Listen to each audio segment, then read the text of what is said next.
You bet. Shira, I love how you skipped over a question because we both don't know the answer to the question. So she just skipped right over it. And that's why I was laughing. And I just kind of caught me off guard. The question was about racism and about how do you teach kids with autism about racism? And that's a really tough one because I guess, first of all, how much language do they have, right? And how much do they understand, period? It would be my first question. But if you've got students who do have language and do understand, then I think you teach them, or you start with differences and you start talking about differences. And I have I have differences from Shira.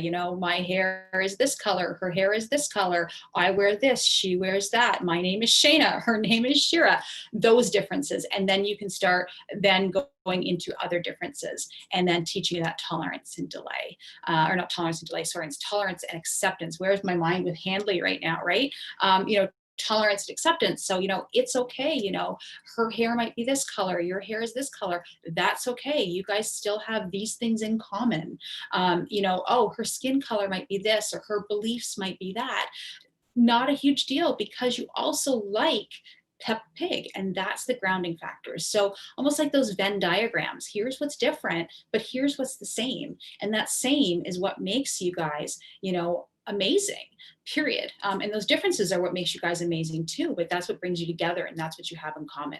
Another way that you could teach, again, depending on language, but just that feeling of exclusion, right? So you could do some role plays in class where there's certain people who are excluded. So for instance, okay, everybody get in the picture. I want to take a picture of everybody being really happy. Okay, get in. Oh, but not you.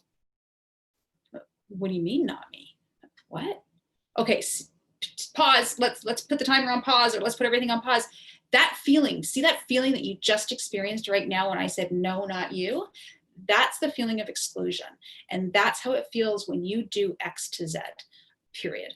Just trying to teach that in a very practical way. So those are some other things that you can do.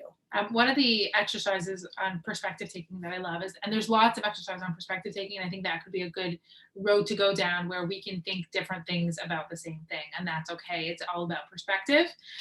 Is for two people to sit across from each other at a table, and you can both be looking at the same picture, but because you're seeing it from different angles, you describe it differently. Or you can even hold up something in between you and there's a different picture on either side.